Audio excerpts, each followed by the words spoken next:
కడప నగరంలో ఆర్ట్స్ కళాశాల వద్ద ఫ్లెక్సీ కలకలం అంట. వైఎస్ జగన్ పరిపాలన ఫ్లెక్సీ ఏర్పాటు చేసిన గుర్తు తెలియని వ్యక్తులు కూటమి ప్రభుత్వం జగన్ బాటలో కూటమి ప్రభుత్వం నడవాల్సిన పరిస్థితి ఏర్పడింది. దాని మీద ఇంట్రెస్టింగ్గా ఉంది.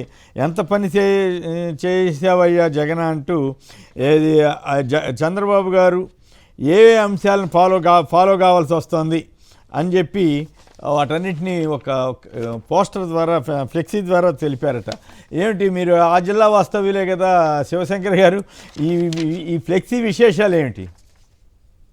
సార్, ఆ ఫ్లెక్సీలో నిజంగా పేరు ఊరు లేకుండా ఎవరు పెట్టారో కానీ వాస్తవంగా అందులో పాయింట్లన్నీ కూడా పేరు అవి పెడితే కేసులు పెడతారని భయం ఉంటది కదా. అదే కేసులు పెడతారు. ప్రజల అభిప్రాయం బాగా శుభ్రంగా అందులో ఏం పెట్టారు క్లియర్ గా పాయింట్లు చదివితే, ఏమయ్యా జగన్ ఎంత పని చేసావయ్యా నువ్వు అంటే, ఈ చంద్రబాబు నువ్వు ఏ రోజు కూడాను ప్రజల ముఖము సంక్షేమం ముఖము చూడనటువంటి చంద్రబాబు నువ్వు సంక్షేమం ఆలోచన చేసేట్టుగా చేశావు. ఏ రోజు కూడాను ఆ పెన్షన్లు కానీ ఎన్ని కూడా పట్టించుకునే వ్యక్తిని బ్యాగ్ వేసుకుని 1వ తేదీ వచ్చే లోపల వాలంటీర్లు ఏదైతే పని చేయించావో వాలంటీర్ల చేత ఆ పని తానే చేస్తా ఉన్నాడు. వచ్చేసి ఇదిగోండి పెన్షన్ అని ప్రతి నెల ఒక ఈవెంట్ గా పెట్టుకొని ఒక ఊరు తిరుగుతా ఉన్నాడు. అదే విధంగా నాడు నేడు బళ్ళు పెట్టావు కదా.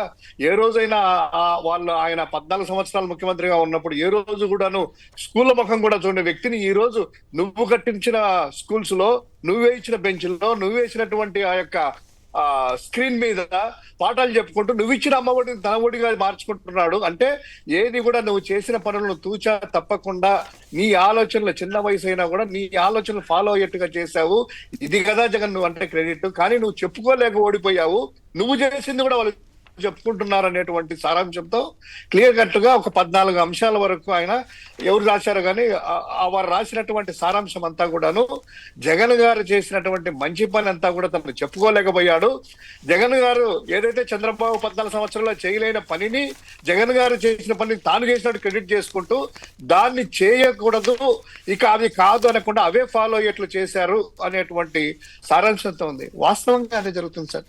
ప్రతి ఒక్క ప్రజలు కూడా ఈ రోజు ఫ్లెక్సీ రూపంలో బయటకు రావచ్చు, కానీ ప్రతి ఒక్క ఆంధ్రప్రదేశ్ లో మనసుల్లో, ఈవెన్ తెలుగుదేశం పార్టీ సింపథైజర్స్ లో కూడాను మన మాట్లాడినటువంటి ఆయన మాటలకి ఏంటంటే, నాడు నేడు స్కూల్స్కి వెళ్ళేసి ఇదంతా మాట్లాడుతూ ఉంటే బాబు గారి హయాంలో మొత్తం అంతా ప్రైవేటైజేషన్ చేయాలనుకున్నారు. తన మంత్రివర్గంలో కూడా విద్యాశాఖలో కూడా విద్య ఎవరైతే స్కూల్ మేనేజ్ చేస్తున్నారో వాళ్ళకే ఇవ్వాలనుకున్నారు, ఇచ్చారు కూడాను. గతంలో నారాయణ వియ్యంకూరు శ్రీనివాసరావు గారికి ఇవ్వడం, గంటా గారికి ఇదంతా.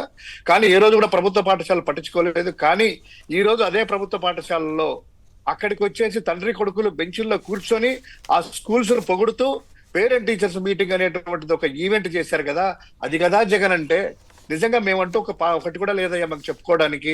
ఏదో అప్పట్లో ఎన్టీ రామారావు గారు ఇచ్చారు ₹2 కేజీ బియ్యం, అది రూపాంతరం చదువుతూ అది మాత్రమే తెలుగుదేశం పార్టీ అని క్రెడిట్ తీసుకోవాల్సిందే తప్ప ఈ రోజు చంద్రబాబు నాయుడు గారు కానీ వారి కుమారుడు కానీ ఓన్ గా చేసింది ఏం లేక ప్రతిదీ కూడా సెల్ ఫోన్ నేనే కనిపెట్టాను, హైదరాబాద్ నేనే కనిపెట్టాను, ఆంధ్రప్రదేశ్ భోజనం కనిపించింది నేనే. ఇందాక నాగేశ్వరరావు గారు కూడా చెప్తుండ ఆయన వీడియోలో మీరు చేసినటువంటిది ప్రొఫెసర్ నాగేశ్వరరావు గారు లేనిది కూడా ఉన్నట్టు ఏదో ఒకరు కలుస్తారు. మోహన్ బాబు గారు కలిశారు నరేంద్ర మోదీ గారిని. మోహన్ బాబు గారు కూడా కుటుంబం తెల్లి భోంచేశారు.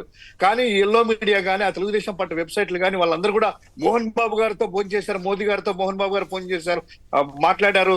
మోదీ గారు అత్యంత ప్రయారిటీ ఇచ్చారు, మోహన్ బాబు గారి కుటుంబాన్ని కూర్చొని భోంచేశారు. ఇప్పుడు కూడా వీళ్ళు రాయలేదే. అంటే చెప్తున్నారు ఏంటంటే, లేనిది ఉన్నట్లు జగన్మోహన్ రెడ్డి గారు చేసిన క్రెడిట్ వాళ్ళు తీసుకున్నట్లు ఈ రోజు ఆ కోర్టులు ఉన్నాయి. కోర్టు కూడా అంశం ప్రధానంగా లేవనెత్తారు. ఆ యొక్క ఆ పోస్టర్ లో ఆ పోర్టులు కూడా ఇంతకుముందు నారాయణ హరి అంటే అన్ని కూడా పోర్టులను ప్రైవేట్ పరం చేసిన వ్యక్తి ఈ రోజు జగన్మోహన్ రెడ్డి గారు వచ్చిన తర్వాత ఇన్ని పోర్టులు 17 మెడికల్ కాలేజీ చేశారు. ఆ మెడికల్ కాలేజీ ఓపెన్ అయినవి తీసేయలేక ఉండే వాటిని ప్రైవేట్ పరం చేయాలనుకుంటున్నారు. అది కదా జగన్ అనేసి జగన్ గారిని ఆయన మీరు ప్రచారం చేసుకోలేకపోయారయ్యా, మీరు ఇంత కట్టించారు అని చెబుతూనే చంద్రబాబు గారు నిన్ను ఫాలో కావడమే తప్ప ఆయనకు ఓనుగా అంటూ ఏమీ లేదనేటువంటి సారాంశము ఆ ఫ్లెక్సీలో మనం చూడొచ్చు సార్. రైట్.